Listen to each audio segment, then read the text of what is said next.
ษภาคม พุทธศักราช 2485 กองทัพพายัพเริ่มรุกจากเชียงรายเข้าสู่เมืองพะย่าเมืองหน้าด่านสู่รัฐฉานเข้ายึดเมืองเชียงตุง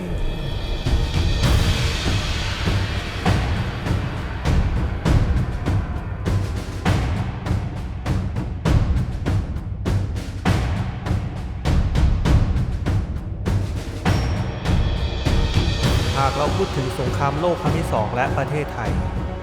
หลายคนคงนึกถึงการยกพลขึ้นบกของทหารญี่ปุ่นแต่เหตุใดทุกคนจึงลืมกองทัพพายัพเป็นคำถามที่อยู่ในใจนายแพทย์สุพนัท วงศ์สิริธรผู้อำนวยการสร้างสารคดีกองทัพพายัพ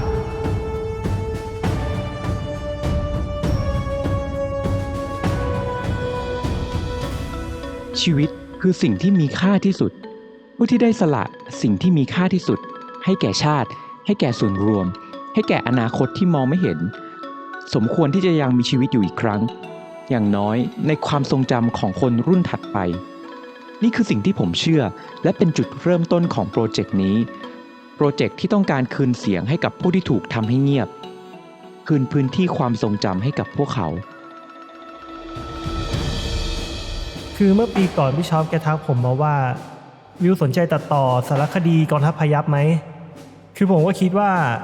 พี่ให้ตังค์ไหมล่ะครับถ้าพี่ให้ตังค์ผมก็ทำครับพอผมเอาฟุตเทจมาดูผมก็รู้สึกว่ามันก็โอเคเลยครับที่ถ่ายมาแต่จำนวนมันไม่ได้เยอะผมก็เลยคิดว่าฟุตเท่านี้มันจะพอเหรอครับในการเล่าเรื่องพี่ช็อปก็เลยถามมาว่าแล้ววิวต้องการอะไรในการเล่าเรื่องบ้างล่ะครับอ้าวพี่พูดเองนะผมก็เลยบอกแกไว้ว่าพี่ครับผมอยากได้โมเดลอะในการเล่าเรื่องผมคิดว่ามีโมเดลอะคนจะเห็นภาพมากขึ้นแม้เราจะไม่ได้ไปถ่ายจริงก็ตามคนดูจะได้ดูรู้ไงครับว่ากองทัพพายัพเดินไปทางเส้นทางไหนและภูมิประเทศเป็นยังไง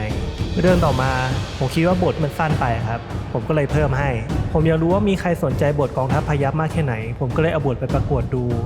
โอเคเลยนะผมป้ายยาพี่ช็อปว่าเราควรมีออริจินอลซาวด์แทร็กประจำสารคดีนะครับและก็ได้มา1เพลงหลังจากที่เราได้ทำงานร่วมกันมาสักระยะหนึ่งเราก็เริ่มเรียกตัวเองเล่นๆว่า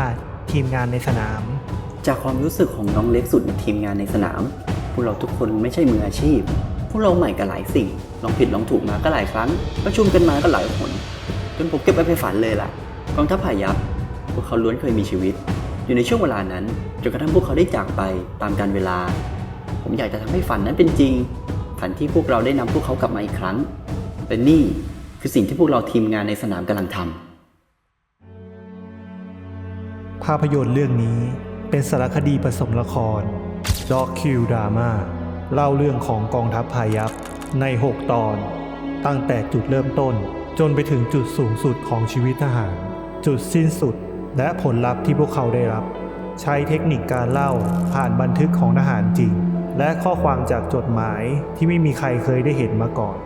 สลับกับภาพการจำลองประวัติศาสตร์ที่ทีมงานได้ถ่ายทำขึ้นเองเพื่อที่จะทำให้ผู้ชมสามารถจินตนาการถึงภาพในประวัติศาสตร์ได้อย่างชัดเจนและใกล้เคียงความจริงมากที่สุดเพราะเราอยากให้ทุกคน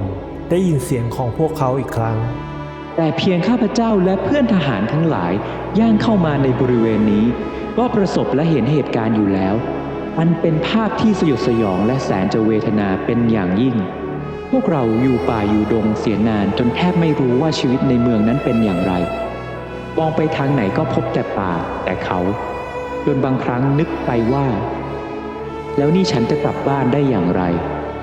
คำพูดและความรู้สึกของทหารในแนวหน้าขอเพียงใครสักคนที่จะรับฟังขาดก็เพียงแต่ใครสักคนที่จะเล่าเราทีมงานในสนามเลือกที่จะเล่าเรื่องราวเหล่านี้เพราะพวกเขาทุกคนควรได้รับการจดจำในฐานะบุคคลทางประวัติศาสตร์ในฐานะทหารหรือแม้กระทั่งในฐานะบรรพบุรุษของคนไทยเหมือนบุคคลสำคัญทางประวัติศาสตร์คนอื่นๆในตอนนี้สารคดีกำลังอยู่ในขั้นตอนของ In Production และเราพบว่ายังมีเรื่องราวอีกมากที่เรายังไม่สามารถถ่ายทอดออกมาได้เนื่องด้วยงบประมาณที่จำกัดเขาไม่ได้ห่วงใยกับทหารที่อยู่แนวหน้ามิแต่น้อยพวกเราขาดแคลนหมดทุกสิ่งทุกอย่างทหารเจ็บไข้ขึ้นพักนอนอยู่บนบ้านเรือนราษฎรเต็มไปหมดเหนือความสามารถของเจ้าหน้าที่เสนารักษ์ ความใฝ่ฝันของทีมงานและนักแสดงคือการได้เห็นพวกเขากลับมาอีกครั้งแม้สิ่งที่พวกเราทำเหมือนไม่ได้สิ่งใดตอบแทนแต่ที่จริงแล้วสิ่งที่พวกเราได้คือความรู้สึก